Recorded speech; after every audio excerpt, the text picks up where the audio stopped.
Delaware County's only live television newscast from Ball State University's Unified Media Newsroom. You're watching NewsLink Indiana Midday. Welcome to NewsLink Indiana Midday. I'm Evan Schatz.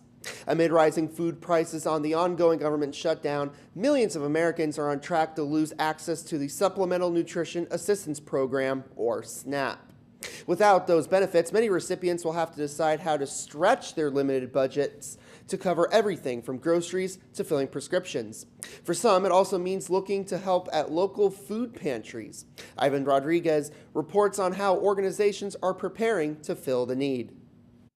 With the looming pause of SNAP benefits, Elizabeth Orbell is preparing by collecting groceries at a food pantry run by Must Ministries outside of Atlanta. I will not be getting those SNAP benefits come the 1st of November, so I came and checked in to see if it was my time to shop for groceries. Food stamps will not be issued next month, but exactly when beneficiaries will feel the impact varies, since states typically provide the benefits on a rolling basis during the month. While some, like Elizabeth, will miss their payments as soon as this weekend, others won't be hit until later in November. I do have some friends, and we were talking about it, and we thinking about, putting our groceries together, and maybe everybody eat from one household to try to stretch the food, because we don't want to see nobody hungry. Nearly 42 million people received food stamps in May, according to the latest USDA data. With the incoming pause of SNAP benefits, Ike Reichard, president and CEO of Must Ministries, says more people are asking for help. We saw 2.5 times more people than we normally would see in a day,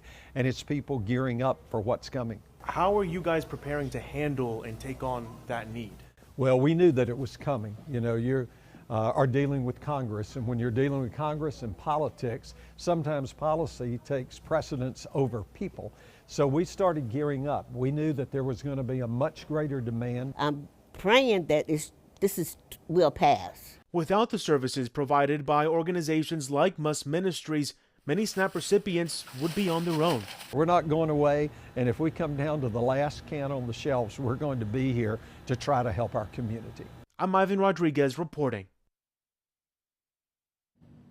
Officials say at least one person was killed and another left clinging to life as torrential downpours triggered flash flooding across New York City on Thursday.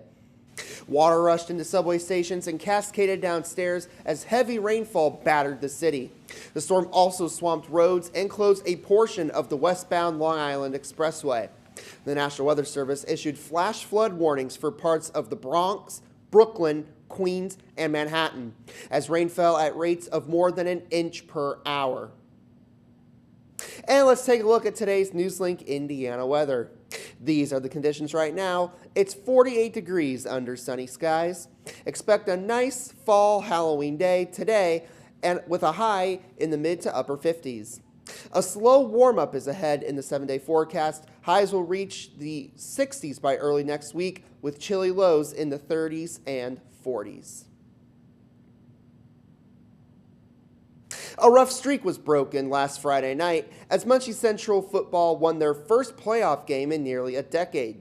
NewsLink Indiana's Jaden Collins caught up with the Bearcats to further understand their turnaround. In recent years, moments like this have been few and far between for the Muncie Central Bearcats. However, this season, it's a different story. The Bearcats are 6-4 following their first playoff win since 2016 over the Marion Giants Friday night. Central ran for 370 yards and forced 4 interceptions in the statement win. Muncie Central obviously haven't done that for a while, and they look down to us on football, and we're starting to put a notice to Muncie and the whole state that we're here and that we're going to do something. After a 2-8 campaign last season and an off-season coaching change, the Bearcats began to hone in on the little things that make a team great. We got more players staying after, making sure everything's cleaned up, making sure everybody's together, making sure everybody's heads are up. We uplifting each other more. I feel like we got more guys disciplined this year. They're more like all in this year, and they're willing to be great and put in the work for it.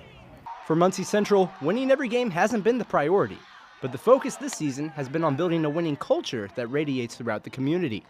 To change the program for the kids coming up into Central, having them that mindset, because, in the past they feel like we're not really that good and stuff like that, but now if we change the culture and stuff like that, we can bring like a winning culture back to Muncie. The Bearcats will take on Logansport at home Friday in the sectional semifinal.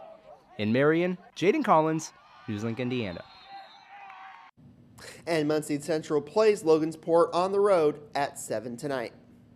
In the Village, a new venue is taking shape. Hosted in the Muncie Liberation Studio, the venue isn't focused on traditional music. NewsLink Indiana's Ransom True reports instead, it brings in acts that push the boundary of rhythm.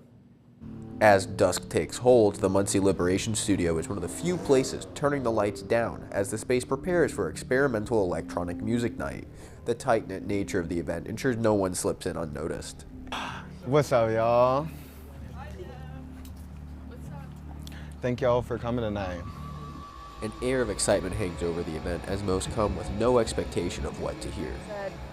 It's different every time, and so I think that's what makes it special.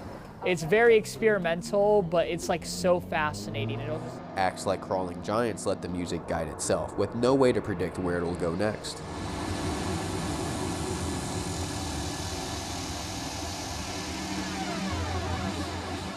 I guess I just have always been an improviser.